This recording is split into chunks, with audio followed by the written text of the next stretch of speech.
What's up, guys? This is Michael here. And I'm Anthony. This is a brand new podcast on Restaurant Radio, and we're here to talk about the price of video games. Because we can't seem to agree on things here. Especially the price of AAA games. Oh my God. No, we're not doing this voice. AAA games. Oh God. Yup. We are 3 more references away to just being the Jim Sterling ripoff show. We're not the Jim Sterling ripoff show. We're just really big fans of him. And him saying the AAA games was just like really good. So shout outs. All right. Well, will that give us a preamble here? Sure. So there was an episode on a YouTube channel called Extra Credit where they were pretty much trying to, I guess, elicit people to feel a certain type of way about the price of video games and garner sympathy for AAA developers and why games shouldn't be $60 and they should be like $70, $80, $90, $100 now. It is at this moment I wish I was a violin player. So I could play a song for them to let them know how sad I feel for them as I pay $60 for their games and another $30 for a season pass, only to buy more things that aren't included in the season pass and loot boxes. Loot boxes are good. That's content. Yeah, I mean, who doesn't want content where you don't know what you're getting? You might know what you're getting. See, it's like a season pass, but random. I mean, you might get something good. You might get the DLC that actually made for the game. Who knows? Sure. You could get something great. Or you could get a steaming pile of garbage. Literal garbage. Who are we to say what's garbage and what's not garbage, though? Consumers. All right, so this video really upset me in so many different ways. Like, I'm just watching the video. I'm like, you're pretty much trying to tell me that I should pay these companies more because they want to make better games. No, I'm sorry, quote unquote, better looking games. So I have to foot the cost for it. Yeah, man. You want good graphics, you pay good money. Good graphics doesn't equal good games, though. I mean, but the market wants good graphics. The market doesn't know what it wants. And in that video, I noticed a lot. I noticed he didn't talk about the quality of games and the fact that people will pay money for quality. There are too many examples that show that people will pay for quality. People will pay for what they like. That's just how the games work. People will put in... You know how much money we have put into Street Fighter V because we really believe and love that game? Probably double the MSRP price of the game. Man, I love that game. I love it too. I've loved it. I've had problems with it, sure. But at its core, it's a Street Fighter game that I have loved. I've loved it since the betas. Yeah. Like, that was like love at first sight for me. If you love something enough, you'll pay more for it. Even stupid little cash grabs that you know are stupid, but it's like, you know what? I'm gonna buy it. Like those limited time like DLC costume packs for like seasonal stuff. Or if I'm reaching back further, Street Fighter 3 had like those DLC colors. That was garbage. Yup, and I bought them because I love that game too. You over here paying for colors? That's fine. I'll do it for Street Fighter 3. You literally playing for colors. I will do it for Street Fighter 3. I will pay for colors and music packs. Because I love that game. It made me happy. I don't need you paying for colors, though. It made me happy. Oh, my God. You could do so much better with your life. Well, I was living my best life in that moment. You couldn't be. Not the point. Okay. So, do you feel that AAA developers just need to like up the price? Okay, 1, come on. 2, no. If you aren't going to make quality games, you shouldn't expect more money for your not quality product. But it looks of quality though. Battlefield 2 looked quality. Destiny 2 looked quality. Shadow of War looked quality. I'm trying to see where you're going with this. But here's the thing. They were shit. The best of the 3 I just mentioned, of course, was Shadow of War, which was just a good game ruined by bad practices. Yeah. Destiny 2 is a shallow game. Okay? That's a game where you play the campaign and you realize you are bored as hell. You are just like, ah, my God. You play the campaign and you get your buddies together. That's a game you like because your friends sort of like it and you're all just kind of hanging out. I mean, it's kind of like hanging out at a friend's house and doing absolutely nothing. You're just kind of like enjoying the company. You're just existing? Absolutely nothing.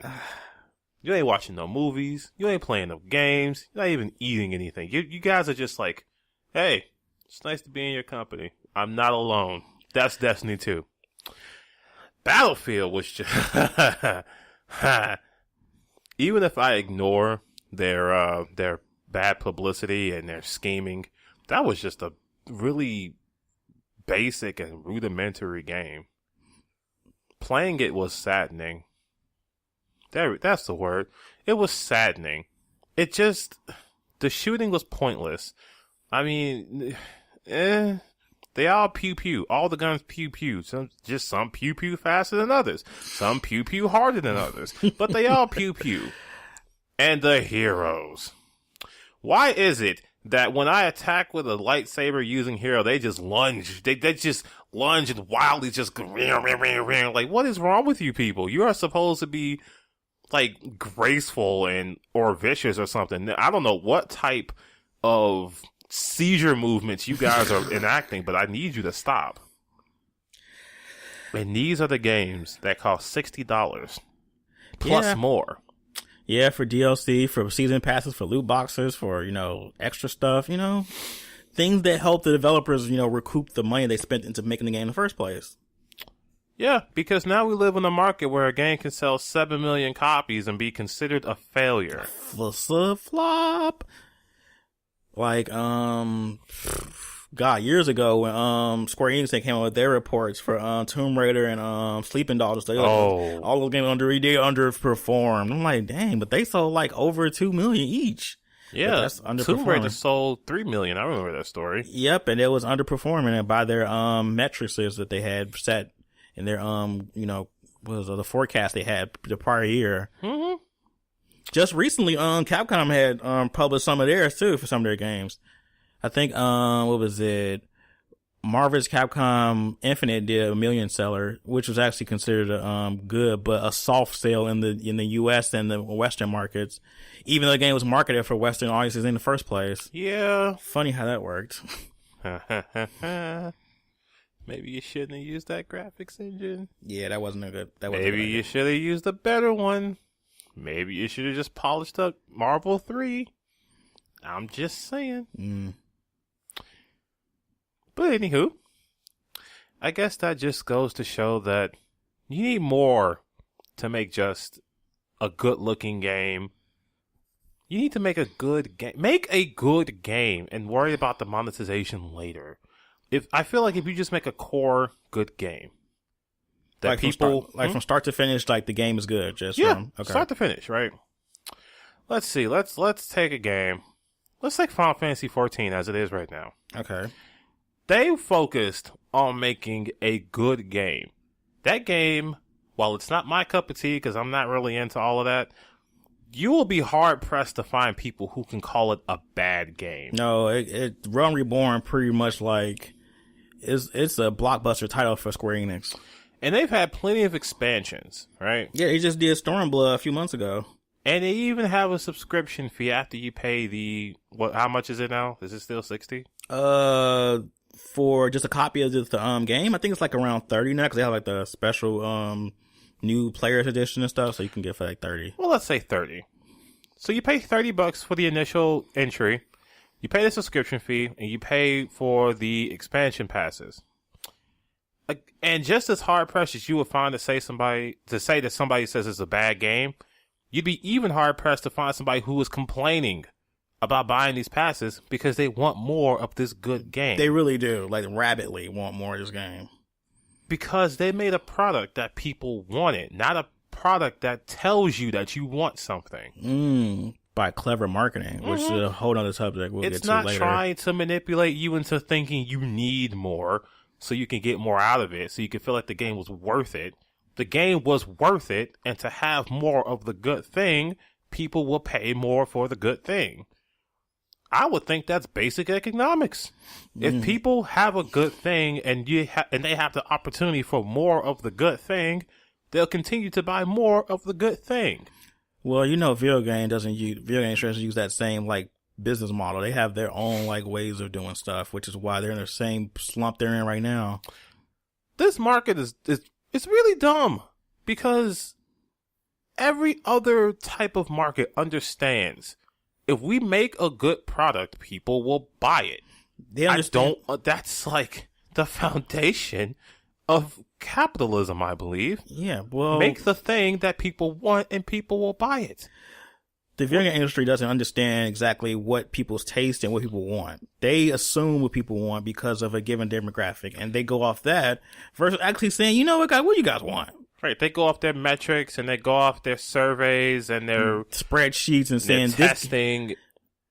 This game did this much, so we should make another one of these games because that's how much this game sold. And so we want to make more money, so let's make this game again. And they'll put in something in Craigslist so they can get a sample set of people and ask them what they want, and then they pay them $75 each, and then they tell them, "Hey, this is the game we're gonna make based off this core maybe 20 people who probably don't play video games."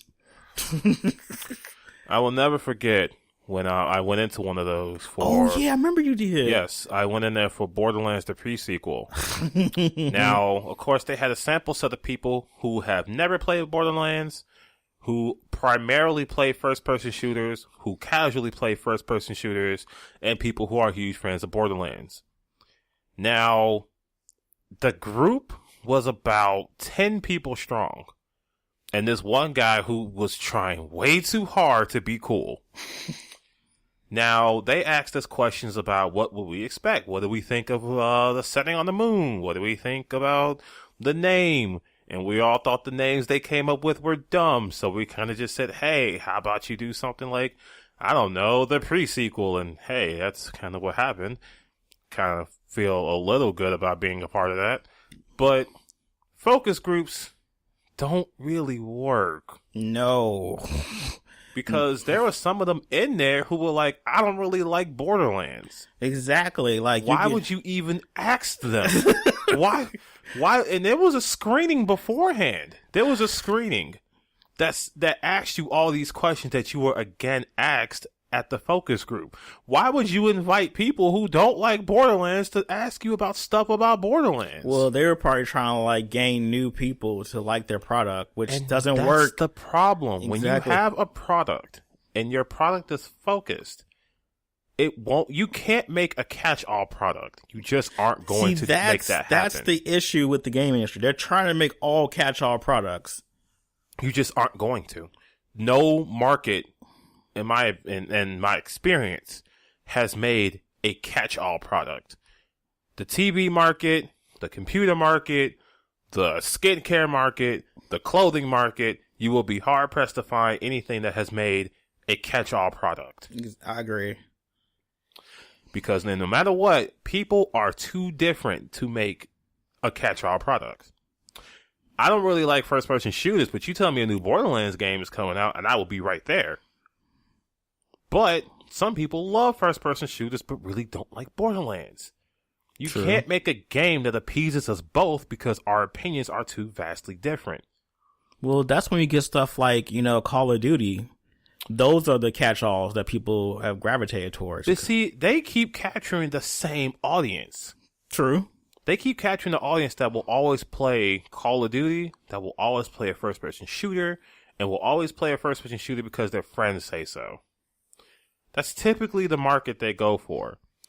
And I really believe that Call of Duty has had its share of criticism because it continues to keep on casting its wide net and trying to appeal to maybe younger audiences so they can keep on, getting new people in. Like when they went to space, I feel like part of that was because they were like, oh, the young kids like space.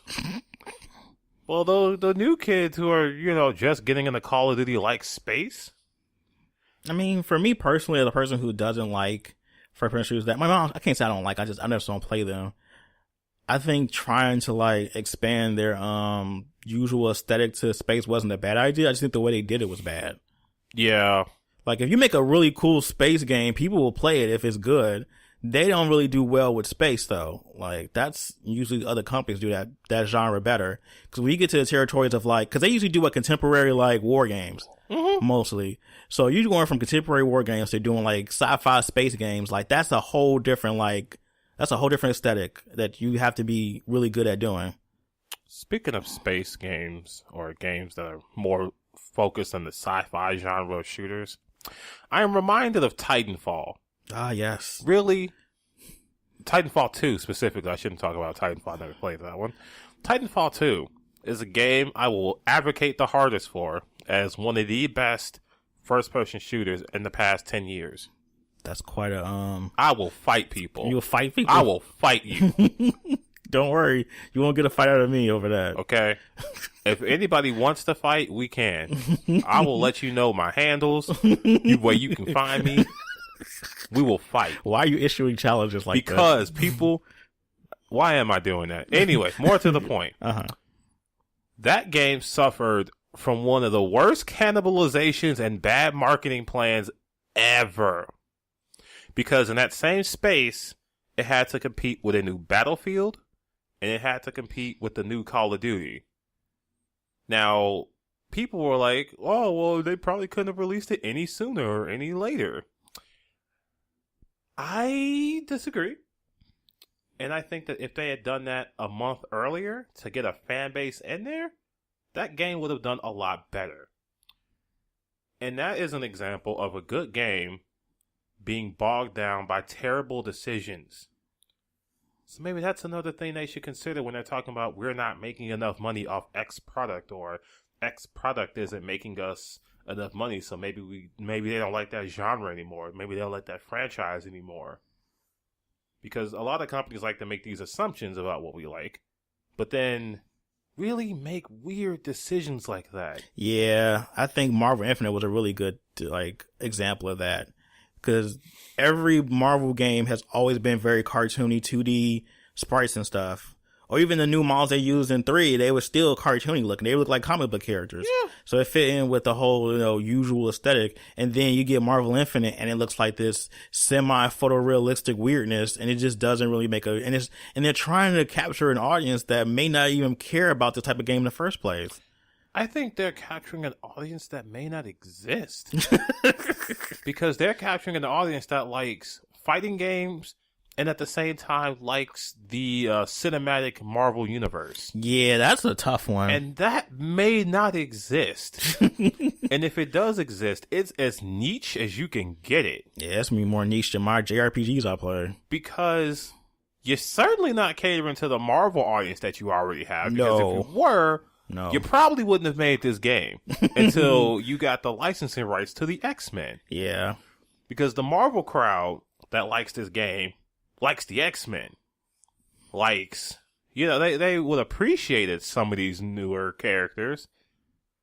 I think they would have appreciated them more if it looked more like the comic book version, not the cinematic universe versions, too. I mean, some of these cinematic versions look god-awful. Like, Hawkeye, stop that. Yeah, that's gross. Ugh, God, why? Like, Bucky is fine, because Winter Soldier almost the exact same way like that in the comic books. Maybe, what's her face, too?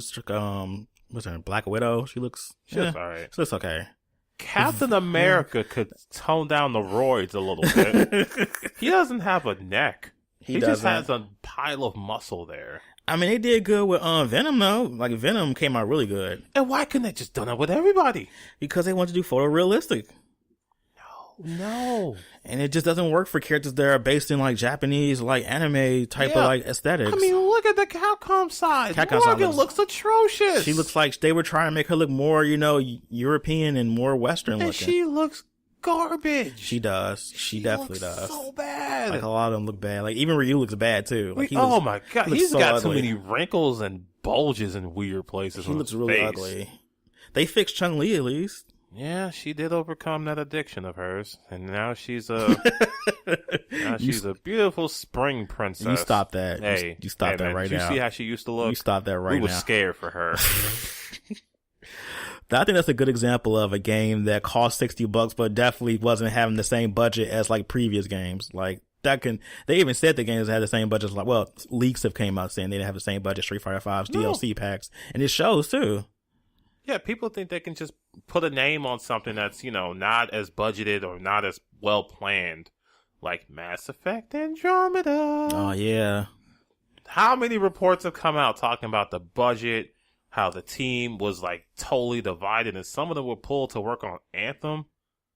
Yes. It was just a shit show on the people. You give this property to a team that's not well equipped or under experienced to deal with a property of this magnitude. You expect them to push out a great game? Not likely. Not in that time frame. So I have another portion that I want to talk about, which is the marketing part. Because in that extra credit video, he did say that sometimes they have the exact same budget for making the games they do promoting the game. So my question is, do you think that marketing is even necessary? I mean, I know it's necessary, but how much do we need to be spending on just marketing alone? Because I feel like that could be reinvested in making it a better game at that point. So when I think marketing, I think we have to include things like magazines, newspaper Who reads ads. magazines though? Hold on. Hear me out. Okay. Ads spread out everywhere. I got that. Okay. So I do believe that marketing can be expensive. However, I think more focused marketing would be better than just putting it everywhere. What I mean is, maybe let's not market things on something like a free Walmart magazine that's really just going to be picked up and put down somewhere. Yeah. Instead, let's do it on certain YouTube videos, certain websites. On Crunchyroll. On Crunchyroll needs the people. Oh my God, I'm so sick of seeing these weird foundations come up in these commercials. If you can get some game ads in there, that'd be great. I only seen one. That was Tales of Zillia. That was the only ad I've seen for video games ever when I was watching Crunchyroll. Man, that's such an untapped market. It's very untapped. Because the commercials they have are just, why? Especially like they can like algorithm to like specific shows you're watching. If you're watching anime, you probably like JRPGs or fighting games. So maybe you should probably have commercials that cater to that audience. Like, why am I not watching Dragon Ball Super and seeing Dragon Ball Fighter Z commercials? Oh my God. That's like the perfect ad portion. Like that's. Or if you're watching a anime adaptation of an RPG, you put that commercial in and say, hey, we have this game for you. Exactly. Like if you play that, or just any other. Like there's just. I think they need to get smarter about the way they do this advertising, because if a game costs $70 million to make and they're spending $70 million to promote it, and the game does really shitty, like that's speaking to the fact that the marketing they're doing is bad. And then we have to remember, the two biggest forms of marketing we have today: Twitter and Reddit. Yeah, Reddit clearly has an impact. Oh yes. Ask Battlefront. And Twitter is where you can talk to these people directly and get, these specific AMAs, and you can get direct feedback. You can. Twitter is the place to go. Reddit is the place to go. And I would imagine that the most you'd have to pay is for like a community manager to interact with them. Yeah, that and just like ads on the platforms you're using too. Ads on the platforms, community manager to talk with the people on those different social medias. I guess money to kind of take the blow for giving out free copies, because I guess that's a part of marketing. Yeah, it is. That's a part of the budget. Yeah. So it's hard to believe that, marketing is that expensive when a lot of the marketing is done on free social media. But hey, we're not developers. Yeah, I really don't get where a lot of this money for marketing is going towards. Like I can even count on my hands about people that work. And then a lot of times they get, I know where the money's going. They get private PR companies to do the marketing sometimes. And then they also have marketing for like these big giant events. Yes. Where they fly out YouTubers to come to their studios and play these games and record this footage. One prominent YouTuber who was always going out to these things is Dashi. Mm-hmm. Dashi XP. Never heard of him. He's a really loud guy. Every time there's an Ubisoft game, they fly him out to an event where he's with these other people, And I guess they're like in these booths or whatever, and he'll talk briefly about them. But I imagine there's a bigger, what do they call them? Non-disclosure agreement. Oh, NDA? I'm sure they got like some of those going on. I'd have to. But he'll give us some kind of an inkling of what they're like. And they sound like they're really lavish, really want you to be comfortable while you play their games. That says to me that they are making sure that they get these glowing reviews, not just from the game, but from the experience. Mm-hmm. And I think that's money well wasted. Very much so. Because if you make a product and you believe in it and you want people to get the word out, then just make the game good and let the game speak for itself. If we ever get to the point where we're getting flied out to places, the last thing I need is a massage chair and this glass of Chardonnay while I'm over pause. here. Michael, don't be trash. Michael, don't be trash. Too late. Oh my God, Michael. Give me that Chardonnay. Actually, no, I prefer rosé. For the sake of integrity, we don't need those things. It'd be nice to have, I guess, but we don't need those things to fluff us up and make us think that a game is good. That's true. But I think that speaks more to the company and their desire to make sure that people are given the games. But that's kind of dumb, though, when you think about it, because they're more focused on this one experience versus how the game is actually going to be when it finally comes out, too. Mm-hmm. Like, I know you're flying me out and you're giving me all this like red carpet treatment, but that's not going to make me like this game more. And if it does, then that's terrible. Yeah. You were pretty much just bribed to talk good about a game you don't like, only to later on be like, yeah, I didn't really like the game to begin with. So dumb. Like, you see that all the time on YouTube. People get flied out to play these games they kind of like, and then next thing you know, they're like, eh.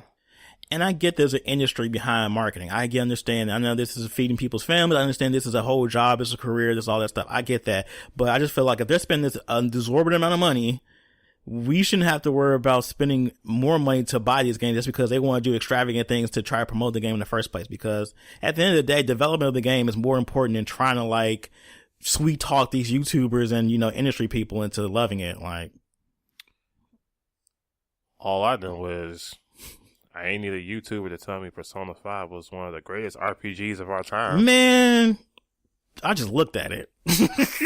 Like, I literally looked at it. I did see some like a lot of like previews they were doing on a lot of channels and stuff. That helped. But I already knew I wanted that game from the get go. Like, because some of the most important marketing is first impressions. Yes. And their marketing was weird. All you saw was like chains on chairs. And we were like, Atlas, what are you doing? And next thing you know, we have this phenomenon and it's amazing. And then the memes too. That's free marketing right there.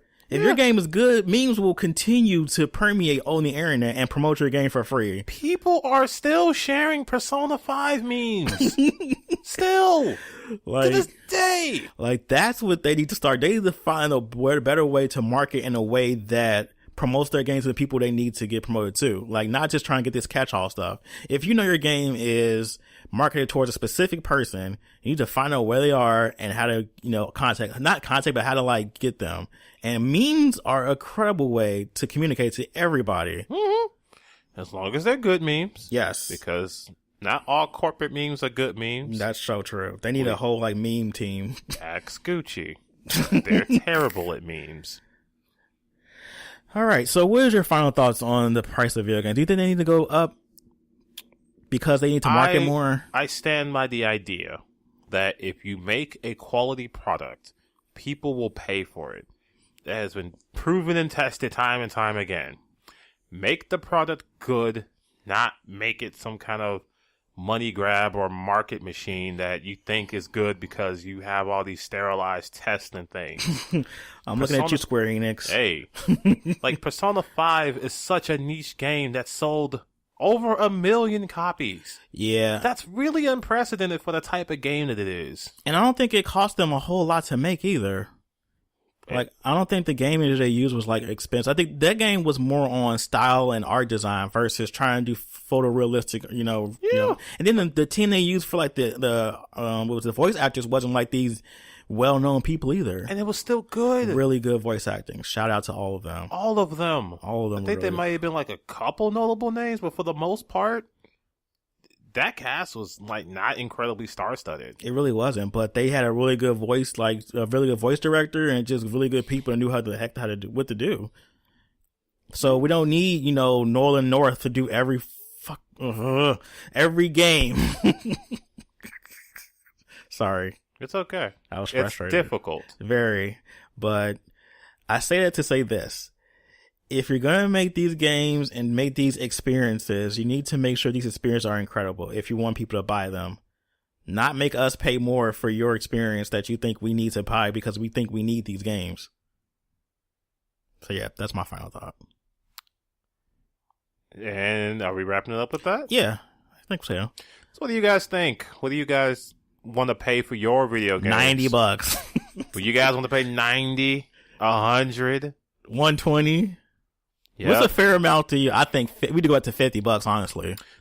Yep, there we go. What is a fair amount to pay for video games in 2018? All right, let us know. Please go to our website at www.rushdownred.net. Go to our Facebook page. We have memes all the time now because of me being a meme lord, so you might want to check those out. Follow us on Twitter, Instagram. We don't have Snapchat, so don't ask. Ugh. Yeah. All right, guys. Thanks for listening, and we'll see you next time.